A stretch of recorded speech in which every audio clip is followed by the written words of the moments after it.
C'est évidemment un plaisir de vous accueillir pour notre Assemblée Générale qui a été rebaptisée cette année-ci Wallonia Supply Chain and Mobility Summit. Toujours une volonté de diminuer l'empreinte carbone.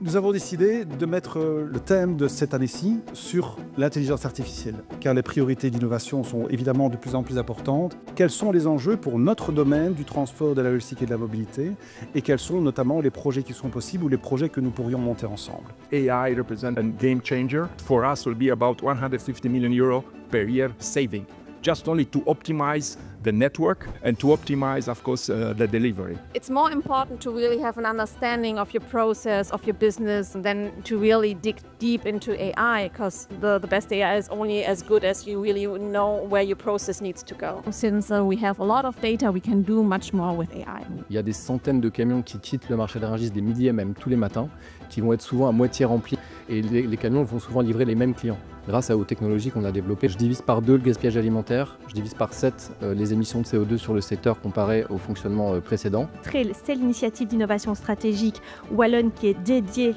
à l'intelligence artificielle. Par exemple, c'est le projet Muse qui vise plus de sécurité dans les véhicules du futur avec le développement de capteurs multimodaux intelligents. C'est le projet e-Origin dans lequel, à la fin de la recherche, on a pu conclure une licence entre l'Université de Mons et la société e-Origin pour transférer les résultats de cette recherche.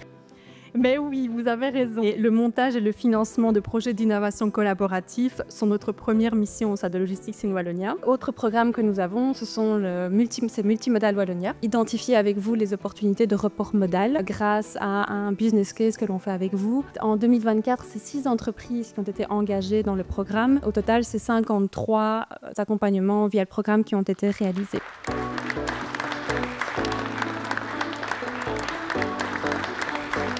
Donc il n'y avait pas de niveau 25 en Wallonie, mais là on est sur du 5. Alors le but du projet RoadSense, grâce aux données des véhicules connectés, de pouvoir faire cette évaluation d'une façon objective, aider les services publics pour mieux gérer le réseau. Concrètement, aujourd'hui, qu'est-ce que vous pouvez faire avec l'IA dans le cadre de ce projet qu'on ne fait pas aujourd'hui? La maintenance des lignes de chemin de fer, et principalement dans les pays hors Occident, où l'état des lignes est parfois pas très bon, et on équipe ces trains du minimum de capteurs pour analyser la ligne. On a une ambition très claire, c'est de révolutionner le marché du pricing. Il y a toujours une grosse problématique qui est la collecte en fait des données pour constituer un vrai dataset et pouvoir commencer à travailler avec l'intelligence artificielle sur l'ensemble de la ligne de production. On disait on va avoir un énorme enjeu, ça va être la programmation robotique. Et depuis, il s'est passé des évolutions technologiques absolument délirantes en termes d'IA, notamment les VLA, les Visual Language Action. Donc aujourd'hui, on commence à savoir piloter des robots exclusivement par de l'IA. En effet, le secteur logistique est en pleine mutation, digitalisation, durabilité, automatisation, attractivité des métiers. Les défis sont là et de taille. Il est donc primordial de continuer à promouvoir le secteur et de pousser ses acteurs à toujours plus d'innovation.